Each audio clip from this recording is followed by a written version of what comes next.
సినీ నటుడు పోసాని మురళీకృష్ణ గారిని నిన్న పోలీసులు అక్రమంగా హైదరాబాద్లో ఆయన సొంత ఇంట్లో అరెస్ట్ చేయడం చాలా దారుణం.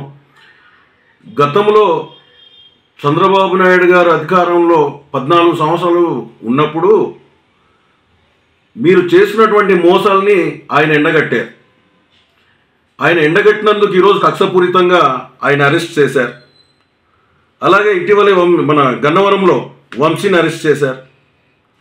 మీరు చేస్తున్నటువంటి ఈ కక్షపూరితమైనటువంటి ఈ రెడ్ బుక్ పాలనని ఖచ్చితంగా మీరు ఆపాల్సిన పరిస్థితి అయితే ఉంది. లేదంటే రాష్ట్రంలో ఉన్నటువంటి ప్రజలందరూ ప్రతి ఒక్కరు ఒక్కొక్క పుస్తకం పట్టుకొని ఉన్నారు. మీ దగ్గర ఒక రెడ్ బుక్ మాత్రమే ఉందేమో, కానీ మా దగ్గర అన్ని రకాలైనటువంటి అన్ని రంగులతో కూడినటువంటి పుస్తకాలు మా దగ్గర ఉన్నాయి.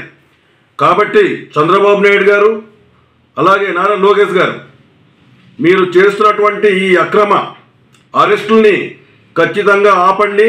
లేదంటే భవిష్యత్తులో తీవ్ర పరిణామాలు ఎదుర్కొనే పరిస్థితికి మీరు ఉంటారని చెప్పేసి కూడా ఈ సందర్భంగా మీకు హెచ్చరిస్తున్నాం.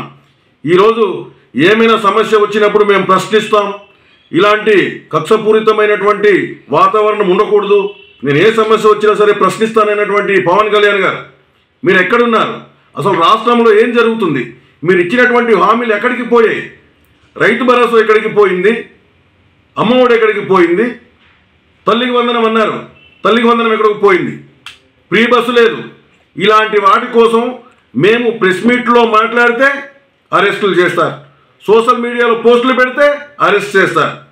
కాబట్టి ఇటువంటి రెడ్ బుక్ పాలన మీరు ఆపండి. లేదంటే భవిష్యత్తులో ప్రజలు ఈ 9 నెలల పాలన చూసిన తర్వాతనే తీవ్ర నిరాశకి గురై ఉన్నారు. ప్రజల యొక్క ఆగ్రహ జ్వాలలు కూడా త్వరలో మీరు ఖచ్చితంగా అనుభవించక తప్పదని కూడా ఈ సందర్భంగా తెలియజేస్తున్నారు.